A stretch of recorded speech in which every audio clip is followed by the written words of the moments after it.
Bang Ical sendiri ada genre film yang Bang Ical suka banget gak? Kalau nonton hiburan itu gue nonton drama Pak, yang nangis-nangis gitu. Maksud gue, Oh, sukanya yang tapi bukan cengeng-cengeng. Korea ya, maksudnya. Ih, kalau suka drakor juga nggak apa-apa, Iya iya iya Bang. iya, boleh Oke. boleh boleh.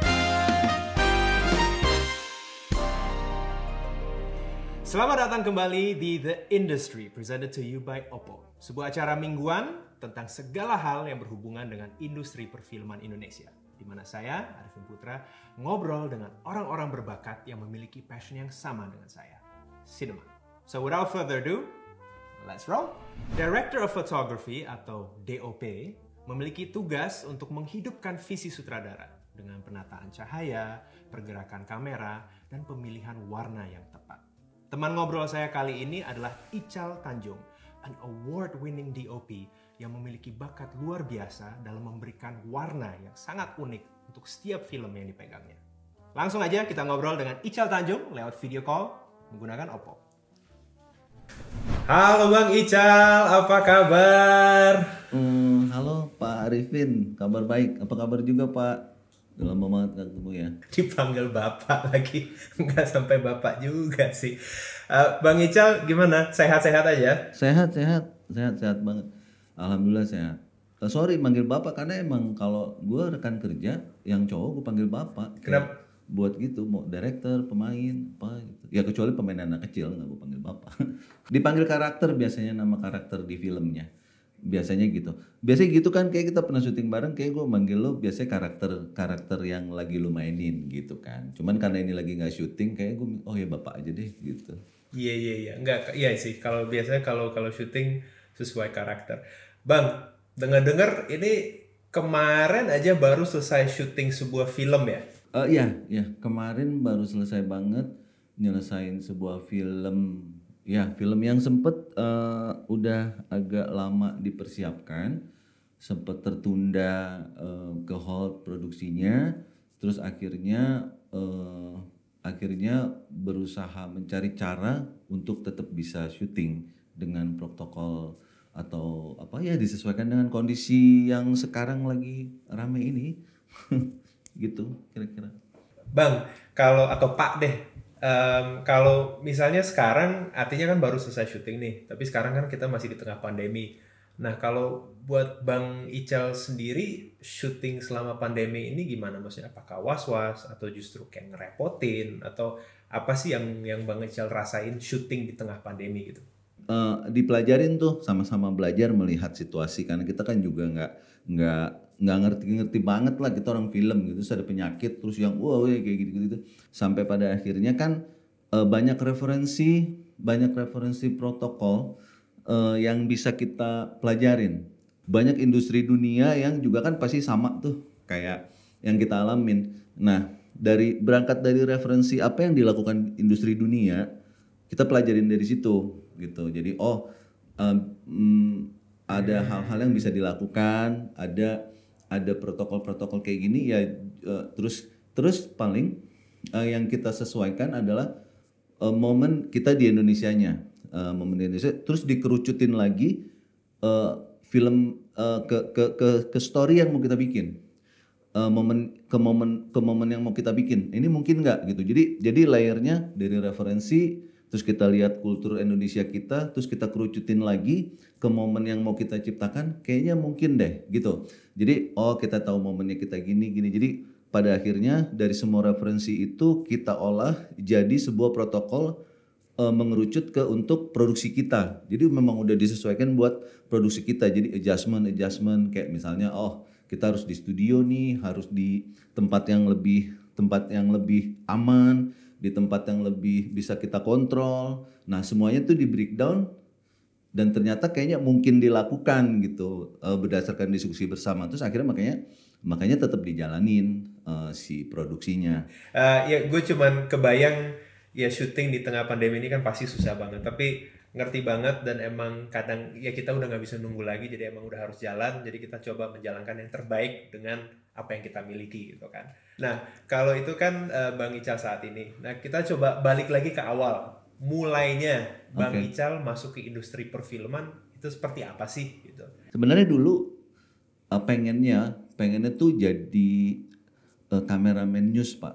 Dari SMA sih udah sebenarnya seneng seni sih. Tapi gue waktu itu ngeliat, kayaknya ini jadi kameramen news itu keren ya gitu. Kayak lu berada di sebuah, kita ada di tengah momen yang ini jarang sangat banget terjadi sehari-hari. Nah gue seneng tuh berada di situasi itu dan apalagi bisa bisa menangkap itu gitu. Udah kayak ya namanya anak muda kayak keren cool gitu. Jadi kameramen perang gitu kan misalnya gitu. Waktu itu mikirnya segitu doang sih Pak. Wah ada di dokumenter di hutan. Wah cowok banget deh gitu. Kayak gitu. Itu tahun berapa? 90 awal 93-an. 94 itu gua akhirnya masuk IKJ Pak. Oh, oke. Di IKJ itu akhirnya gue menemukan apa tuh kayak lingkungannya itu film banget gitu. Memang karena waktu itu TV kan juga masih baru. Auranya tuh kayak gue jadi ngedengerinnya film. Terus ketika gue ikut praktek membantu senior membuat film ujian gitu ya, membantu senior itu akhirnya ada satu orang atau apa gitu dulu bilang kayaknya lu nggak cocok deh jadi kameramen dokumenter. Loh kenapa? Coba deh lu kayaknya cocok tuh kalau misalnya membuat mood sesuatu. Jadi kayaknya karena gue sering bantuin, sering apa gitu. Jadi kayaknya adalah biasa kan abang-abang gitu atau senior ya. Lu nggak cocok lu. Tapi kalau lu ngeset lampu atau apa, kayaknya lu bisa deh gitu. Ternyata gue juga suka men-set up, membuat mood, meng-create gitu. Bukan akhirnya gue berada di tengah, bukan gue akhirnya berada di tengah situasi yang ada, akhirnya gue menciptakan situasi. Kebetulan tahun 95 ada film Seven Pak. Seven baru keluar, gue nonton di tim kan, gue di tim. Itu nonton film itu nggak tahu kenapa keren banget ya gitu maksudnya. Film Seven, David Fincher, sutradaranya, DOP-nya Darius Konji, Brad Pitt waktu itu Morgan Freeman ya. Itu gue kayak ini ya film gitu kayak gimana sih? Kayak ngelihat nonton itu kayak sampai 5 kali Pak. 5 kali. 5 kali. Harusnya digenepin jadi 7 kali. Akhirnya sih sekarang udah ratusan kali Pak, jujur. Kalau film Seven itu udah ratusan kali gue tonton. Gue suka akhirnya ya udah dari situ gue coba. Benar juga kali ini kata orang ini, gue memang coba menghadirkan sesuatu, meng-create sesuatu lewat kamera gitu dibanding gue dokumenteran aja. Kayaknya gue lebih punya passion di situ. Akhirnya coba gue lakuin Pak. Terus akhirnya bikin film pendek, bikin film di kampus tuh bikin film pendek, bikin apa aja dibikin. Sampai satu saat gue bikin ini Pak, di kampus kan dulu masih ada ospek ya. Gue jadi tim dokumentasi. Nah saat itu kan kalau misalnya dokumentasi ospek itu cuma dokumentasi aja sebelumnya dibikin. Tapi di era gue bikin kayak ada semi gabungan sama storytellingnya. Nah si senior waktu itu, para senior nonton kan waktu malam inaugurasi. Wah ini siapa gitu kan, siapa yang bikin gitu. Oh ini Ical sama Wawan gitu. Terus akhirnya ada satu senior gua, John Derantau Pak, ngajak tuh FTV-an. Wah lu kayaknya ikut gua deh, lu jadi kameramen. Jadi kameramen FTV. Waktu itu FTV tuh Pak. Oh mulainya dari FTV, jadi benar-benar sebagai DOP pertama FTV. Benar. Jadi nggak pernah merembet ke sinetron gitu ya? Sinetron itu pernah Pak, gue sinetron. Terus akhirnya tetap kan passionnya tetap film. Terus akhirnya film gue selalu lupa ya. Film pertama gue tuh 30 Hari Mencari Cinta kalau nggak salah, sama Upi, Nirina Zubir, Dina Olivia sama Agnes gitu. Tapi pas 30 Hari Mencari Cinta itu DOP atau apa? Udah penata kamera. Wow. Iya. Itu 2003 awal. Nah, kalau Bang Ical megang film pertama itu nervous nggak sih? Atau Bang Ical tahu dari mana apa sih tugas seorang DOP gitu? Kalau tugas seorang DOP mungkin di perjalanan kuliah dan perjalanan menjadi asisten kamera tahu ya, karena memang Kalau misalnya di pelajaran job description di OP itu apa, ngapain aja, apa segala macam, itu juga dari referensi bacaan juga dapet situ. Nah, kalau nervous sih udah pasti nervous karena ya gimana pun punya tanggung jawab yang nggak murah sih Pak ya. Maksudnya gue kebayang kalau ada apa-apa sama gambarnya, berapa duit tuh si produser ini keluarin. Gitu itu tuh yang lebih kayak gitu karena tanggung jawabnya kan jadi lebih besar. Nah, cuman mungkin kebetulan awal-awal karir itu ya gue diajak karena memang kayak mereka percaya film ini bisa gue tanganin. Jadi gue kayak udah dikasih kepercayaan dan udah dikasih confident duluan tuh gitu sama orang yang ngajak gitu. Itu yang mungkin bikin gue jadi lebih tenang. Tapi kalau Bang Ical sendiri, cara menyiapkan treatment storytelling visual untuk sebuah film itu seperti apa sih? Ya jadi berkembang sih Pak, bertahap. Awalnya memang teknis banget gitu, bagaimana kita memenuhi teknis gitu awalnya. Jadi kayak ukuran apa lampu ini, jadi kayak semua harus presisi, harus bener, harus dipikirin, baru mikirin area situ. Awal-awal baru itu aja. Jadi memang kalau proses kreatifnya bertahap Pak, sampai pada akhirnya mempelajari dari kesalahan-kesalahan apa yang kemarin dilakukan, sambil juga nambah referensi lain, tentunya nonton film ya, yang film-film yang mungkin yang bisa memberi inspirasi ke kita, dijadiin referensi, diperbaiki lagi. Jadi bertahap sampai akhirnya cara mempersiapkannya udah jadi lebih tenang. Ya awalnya gitu, expose aja tuh udah sebuah prestasi, belum lagi konsep yang wah gimana exposure baru-baru yang gitu Pak. Kalau gitu film yang pertama itu benar-benar lebih stres sama teknisnya ya. Jadi mungkin belum bisa terlalu menikmati proses storytellingnya. Betul, gitu. harus diakuin. Maksudnya, oke, ya maksudnya kalau rasa artistiknya mungkin ada lah rasa artistiknya mau gini, Pasti. mau gini. Tapi ya itu benar, fokus itu masih teknis banget yang ini bener gak ya, gitu deh, banyak pertanyaan gitu. Ya udah 1, 2 dijalanin, 3, 4, 5 dijalanin terus. Akhirnya kita bisa jadi lihat yang kita kerjain, nggak melulu ngelihat punya orang gitu. Jadi referensinya juga kita pelajarin dari apa yang kita bikin kemarin, buat dipelajarin nih kayaknya masih jelek nih ini, karena lebih jujur kali ya Pak untuk menilai karya sendiri. Ada penata kamera favorit nggak Bang? Di Indonesia gue suka Mas Monot, ada Yudi Datau gitu, yang salah satu memang orang-orang yang juga gue belajar dari dia karena dekat. Kalau referensi dari luar ya itu tadi Vittore Storaro, Dick Tracy, ya banyak banget filmnya dia, Apocalypse Now. Nah terus ada Darius Khondji yang Seven tadi, yang sebuah film yang menjadi referensi gue sepanjang masa Pak, dan banyak lagi sih, tapi memang gue nggak bisa ngikutin semua DOP, jadinya akhirnya ya udah yang kira-kira golongan warnanya yang gini, yang kira-kira sama gitu. Kalau Bang Ical sendiri ada genre film yang Bang Ical suka banget gak? Gue suka drama sih Pak sebenarnya maksudnya gini, gue tuh kalau nonton film itu yang nonton sebagai hiburan ya Pak. Tadi kan kita ngomongin pelajaran tentang sinematografi, tapi kalau nonton hiburan itu gue nonton drama Pak, yang nangis-nangis gitu. Gue sukanya yang cengeng-cengeng. Tapi bukan Korea ya, maksudnya bukan gue bilang drakor. Gue bukan bilang Korea jelek, enggak, tapi maksudnya banyak drama apapun sih. Sebenarnya drama apapun itu gue sebenarnya kalau nonton hiburan. Kalau suka drakor juga nggak apa-apa. Iya, boleh. Nah, gue sebenarnya kalau ini suka drama, tapi kalau secara style gue membuat sesuatu gitu, gue suka memang yang sedikit ada aksi, dan ya kalau genre mungkin lebih horor, tapi mungkin ya thriller sih mungkin. Yang sedikit kalau dari ceritanya aja udah gelap gitu loh Pak. Itu sih kalau gue harus meng-create gitu. Film yang dari ceritanya tuh udah punya latar belakangnya gelap gitu. Iya, soalnya pas ngecek dikit di Wikipedia, ternyata Bang Ical termasuk penata kamera 4 besar yang paling sering dinominasikan dan paling sering menang sejak perfilman kita bangkit lagi gitu ya. Dan ternyata lucunya lagi, dari 3 kali menang itu, 1 buat drama, 1 lagi itu untuk horor, dan 1 lagi action. Terakhir untuk action gitu. Jadi makanya penasaran aja gitu, maksudnya tiba-tiba bisa menang di 3 genre yang berbeda gitu.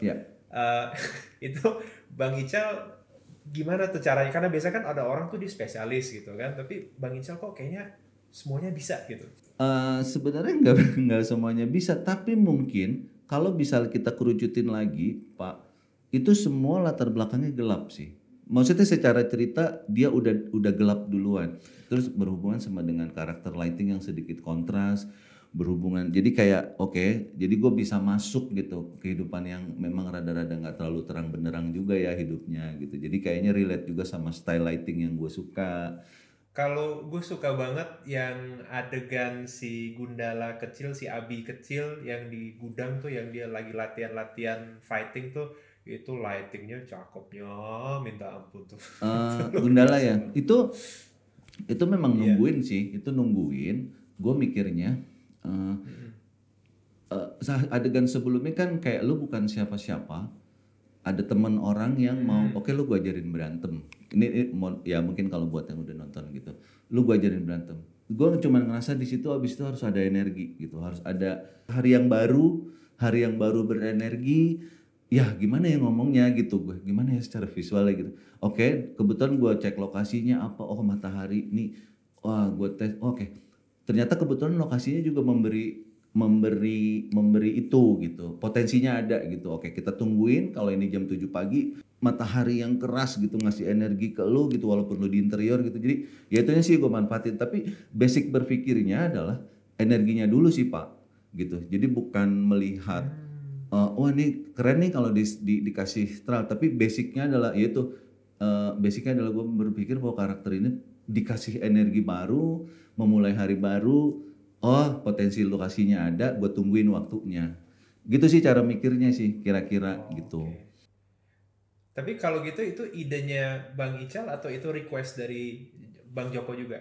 Kalau beberapa sebenarnya kalau persiapan persiapan kita banyak bercerita tentang ya itu tentang isi filmnya apa. Biasanya sih tapi kalau udah udah ke lebih sinematografi udah lumayan dapat keleluasan sih Pak. Walaupun tetap ada keinginan director yang gue mau gini ya wajar lah ada diskusi itu, tapi alhamdulillah udah bisa request gitu, maksudnya oke gue mau ini, udah bisa menyampaikan keinginan-keinginan dari sudut pandang sinematografi. Kadang-kadang gue juga dapat komplain dari director, lu jangan kasih gue waktunya juga mepet dong gitu. Itu kan kritikan yang bagus juga, maksudnya ya diskusinya kita begitu, gue nggak Iya. suka nih kalau dikasih waktu timingnya dikit-dikit apa segala macem. Oh gitu-gitu. Oke, berarti besok gua harus cari cara lagi. Ya kayak gitu-gitunya sih Pak. Jadi seiring perjalanan kita mau begini, terus kadang-kadang lu juga oh iya ya, pemain juga perlu waktu. Pemain juga perlu perlu. Akhirnya kesini-sini makin makin apa? Makin berpikir bahwa oke kalau ini berarti nggak bisa nih, nggak bisa maksain secara timing. Memang akhirnya gitu. Ini dramanya harus dijagain. Gua akan buat gue sih pada akhirnya bukan terus ngalah, enggak, tapi membagi porsi sih.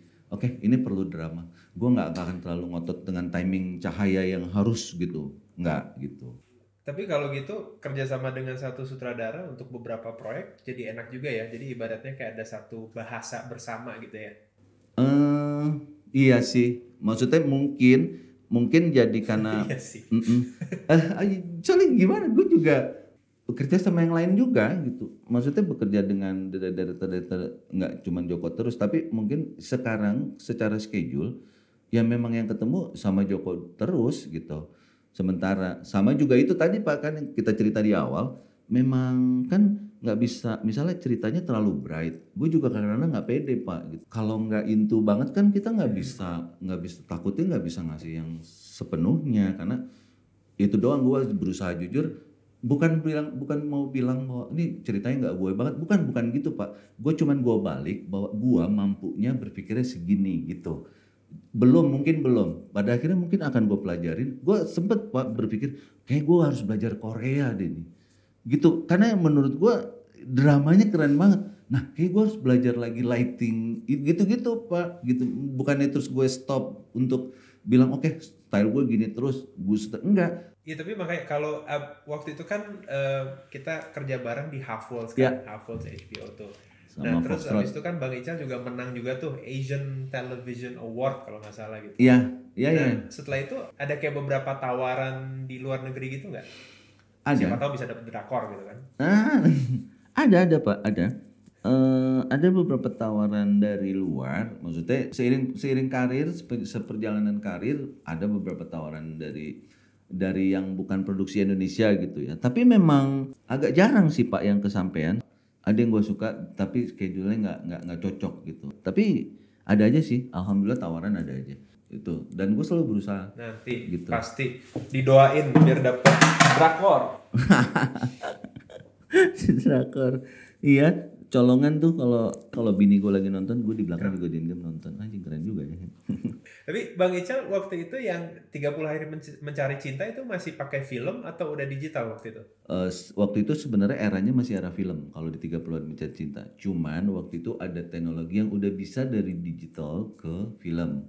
Nah, secara budget wise kita lakukan itu. Tapi so far alhamdulillah itu menarik prosesnya. Nah, abis itu justru gue ada beberapa ya produksi yang memang pakai film gitu. Memang eranya lagi masih film itu. Masih ada 4 atau 5 produksi yang masih pakai celluloid gitu. Tapi kalau Bang Ical sendiri lebih suka celluloid atau digital? Kesini digital juga bagus Pak. Kesini digital udah menurut gua udah bagus. Enggak, tapi gini, gua melihatnya teknologi itu pada akhirnya banyak faktor sih Pak. Tapi kalau dibilang mau nggak bisa milih, udah kadang juga gini. Mungkin kalau kayak mau sok-sok ngomongnya gini, tergantung kanvas yang mau kita iniin aja deh, itu soal pilihan. Tapi kan kesini memang kalau di kita di Indonesia belum bisa tuh kita bicara soal kita memilih kanvas. Jadi kadang-kadang udah disediain aja kanvasnya gitu, tapi udah tinggal bagaimana kita melukis sebaik-baiknya. Itu yang bisa kita jadi gue bilang pengen sih kadang-kadang kita memulai itu dari memilih kanvas, dari memilih cat, ya kan idealnya ya. Tapi kan di belahan manapun pasti nggak ada yang ideal. Tapi jadi akhirnya kalau bilang film atau digital, kita bisa tetap ngelakuin apa aja dengan dua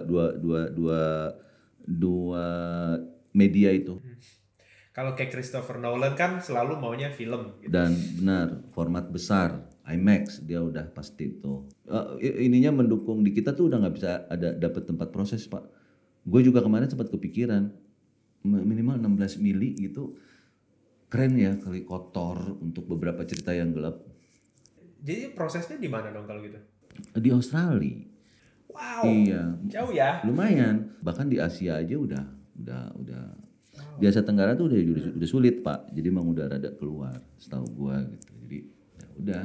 Kalau Bang Ical pernah ngerasain ini nggak? Kalau misalnya pas lagi syuting salah satu shot, terus tiba-tiba kayak semuanya klik, semuanya pas. Maksudnya dari lightingnya, dari alamnya, dari soundnya, dari aktornya, dari gerakan kameranya dan lain-lain semuanya pas gitu. Itu jarang sekali terjadi. Ya. Tapi sekalinya terjadi tuh rasanya tuh luar biasa banget gitu. Itu Bang Ical pernah rasain nggak? Pernah lah pasti. Pernah, apalagi kan gue operate sendiri ya Pak. Maksudnya benar-benar fokus di Viewfinder, benar-benar kita masuk ke area pemeranan juga gitu, kayak juga ngerasain apa yang di depan kita gitu. Itu sering banget. Dan emang itu yang kadang-kadang kita pengen dapet gitu.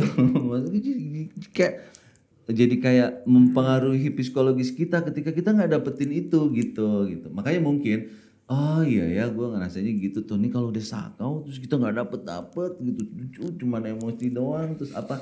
Nah mungkin akhirnya gue coba mengerti gitu. Oh mungkin kalau ada orang marah, ada orang emosi karena memang dia pengen dapetin yang ya rasa gitu, rasa yang lagi itunya gitu. Makanya gue bilang gue cukup maklum dan gue justru seneng sih kalau punya tim atau enggak ya kita ini tuh yang benar-benar oke saling ngerti, bahkan oke kita nunggu kita ini. Dan beberapa gue kadang juga terima kasih sama pemain yang juga kadang mau menunggu momen lighting gitu untuk ini tuh juga kadang-kadang memahami di mana jatuhnya cahaya di muka dia terus apa dan memainkan itu. Gue kadang terima kasih banget terus kadang, jadi kayak gitu tuh Pak, jadi kayak oke.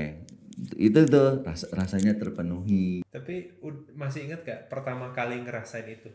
Shot apa atau film apa deh gitu? Hampir tiap film kan karena ngejar karena sako ya. Tapi kalau gue inget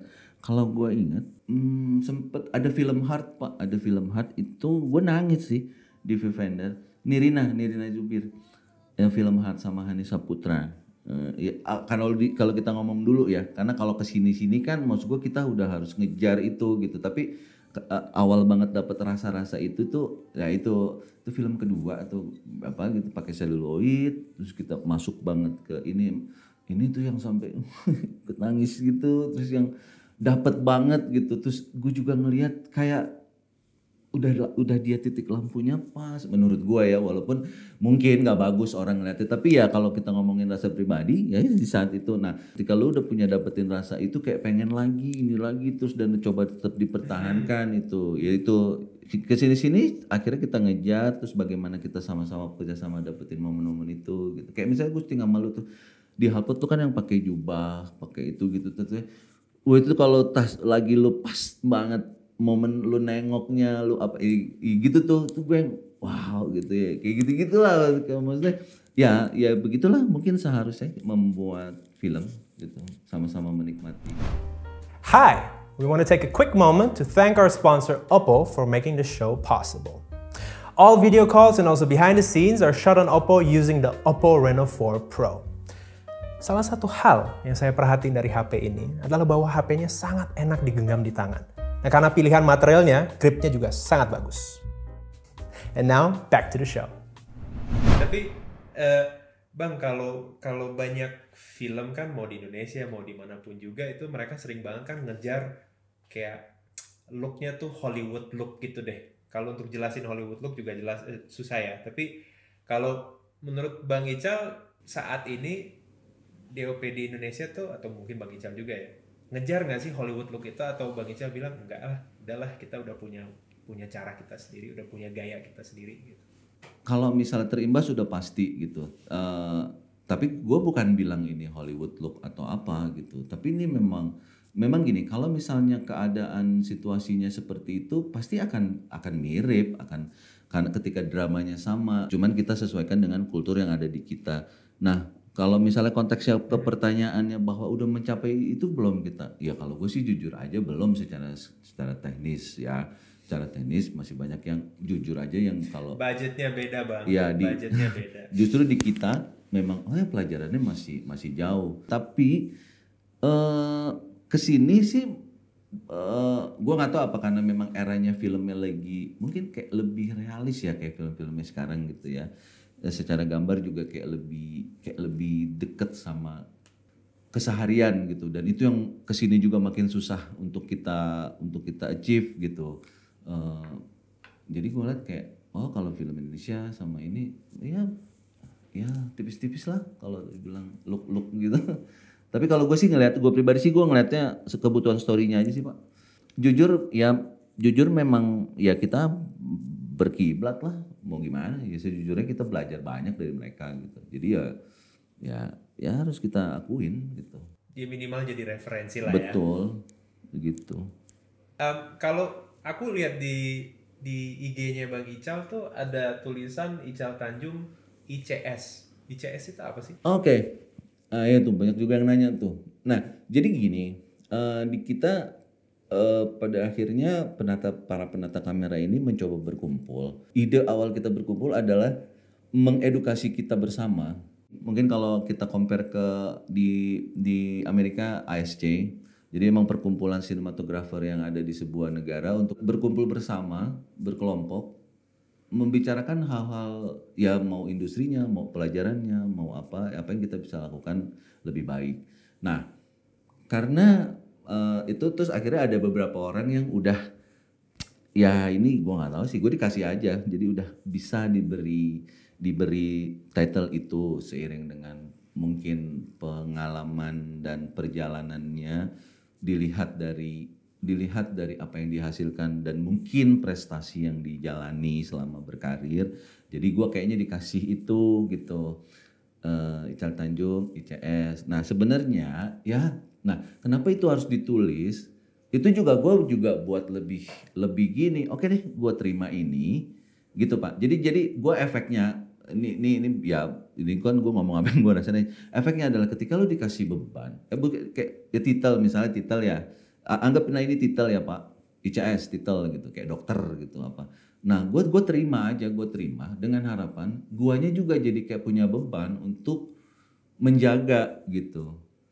Kalaupun nggak gue pakai nggak apa-apa juga, tapi gue kayak mengiyakan ini sebenarnya jadi kayak gue pribadi, ya udah nggak apa-apa, kontrol gue aja deh. Jadi kayak gue punya, jadi gue kayak punya tanggung jawab moral gitu. Alhamdulillah ada yang ngingetin bersama dibanding gue ngaco-ngaco aja melakukan semau mau gue di industrinya gitu. Tapi kalau gitu ada workshopnya juga? Ada. Kita sering berkumpul, sering, maksudnya apalagi kemarin masa pandemi juga sering diskusi bareng, Zoom bareng. Terus kita juga udah punya kantor, yang juga di kantor itu kita bikin apa? Mini perpustakaan, kita bilang sih nggak perpustakaan, cuman kayak reading space, ada buku-buku sinematografi yang bisa dibaca kalau mau kumpul. Akhirnya kita bersama kayak yuk bikin komunitas sih sebenarnya, kayak untuk siapa aja bisa berdiskusi tentang sinematografi apa. Ya itu sih asosiasi itu yang sedang dilakukan, walaupun memang belum besar, tapi ya diusahakan. Berusaha. Jadi kalau misalnya ada calon-calon DOP lainnya yang mau menjadi DOP ICS, itu bisa ke ICS nggak sih? Bisa belajar nggak sih? Bisa mendaftar, bisa terus akhirnya. Terus kan kita juga pengen yang ICS ini banyak supaya apa? Supaya jadi kayak ada banyak pelajaran juga kan gitu. Memang dibikin sih sedikit aturan-aturannya itu Pak, sedikit banyaknya dibikin aturan-aturan. Oke. Jadi bukannya bilang nggak bisa, ayo kita bersama sampai bahwa oke, kayaknya lu oke deh nih, ada achievement yang bisa kita pelajarin deh dari lu gitu. Nah itu kita pengen juga bareng-bareng. Tapi memang ada aturan-aturan bahwa secara industrinya kan kita harus sepakat dulu bahwa oh dia benar bekerja di sini, attitude-nya benar, terus ini benar, dan secara teknisnya gitu emang kita sama-sama sepakat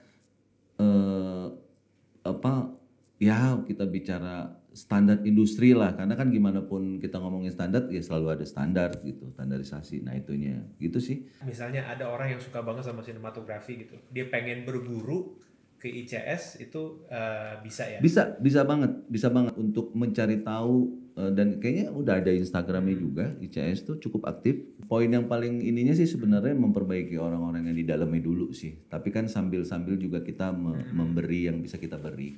Tapi kalau ide dasarnya itu banget adalah bahwa yuk kitanya yang harus benar gitu. Kitanya juga yang harus menambah keilmuan lebih baik gitu. Jadi sebenarnya bukan buat keluar sih sebenarnya. Jadi kalaupun ada sharing-sharing keluar, kita lebih umum gitu. Tapi kalau ke dalamnya itu memang lagi di-push gitu. Ke dalamnya harus lebih ini gitu.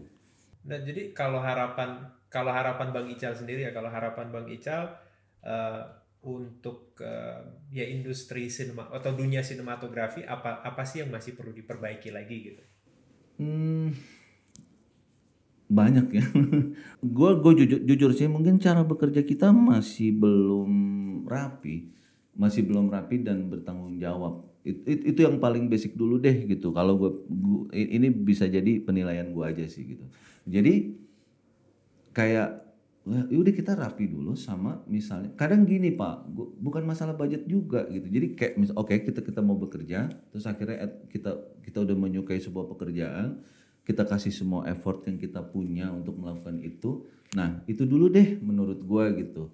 Mindset yang seperti itu dulu deh gitu. Jadi kalau budget apa ya, kita toh sama-sama sadar bahwa ya industri kita skalanya ya segitu gitu. Tapi kadang juga kan maksudnya itunya sih yang belum menurut gue. Bagaimana kita melihat ini sama-sama bahwa ini adalah bayi atau anak yang kita jagain bersama dan kita besarin bersama-sama. Tanggung jawabnya nggak cuma 1, 2 atau segelintir orang, nggak cuma dipegang sama direktur ya, tapi bahkan tanggung jawabnya dipegang sampai orang yang bawain kopi gitu. Jadi menurut gua sesimpel orang yang bawain kopi pun dia harus bisa menjaga moodnya di si direktur gitu. Nih kopinya enak. Nah itu maksud gue itunya sih gitu. Ya karena kita semua bagian dari satu tim dan setiap anggota tim ya ada tugasnya. Kalau lu nggak ada tugasnya ya lu nggak ada gunanya juga. Kan ibaratnya ya setiap orang harus ikut membantu demi kebaikan ya produksi filmnya lah. Dan lu cuman kayaknya dimulai dari disiplin dulu deh Bang. Itu sih menurut gua itu basic banget. Nah, selebihnya ya udah toh juga pada akhirnya kita struggle Pak berproduksi jalan dan ada hasil dan ada evaluasi dan ada pelajaran, selalu ada pelajaran dari situ. Tapi jadi mau nggak mau ya udah tetap jalanin terus. Tapi kalau dari pertanyaan tadi, aduh sesimpel disiplin dan sesimpel bahwa lu benar-benar mau bertanggung jawab sama yang lu kerjain dulu deh gitu. Nah, ini kan palingan terakhir nih. Ini udah terakhir, gue masih pengen ngobrol. Dikit gitu. Oh ya udah nggak apa-apa, silahkan ngobrol aja. Lanjut, gue pulang dulu, Bang Ical di sini ya. Nggak apa-apa, ngobrol aja. Nggak, jadi mau nanya ini kan pandemi ini kan bener-bener bikin satu industri kita tuh tiba-tiba berhenti dalam sekejap gitu kan. Kayak tiba-tiba dari satu hari ke hari berikutnya tiba-tiba berhenti gitu. Tapi gue juga udah sempat ngobrol sama beberapa teman-teman kemarin, ya gue nanya juga, maksudnya mungkin kita bisa ada positifnya juga gitu ya.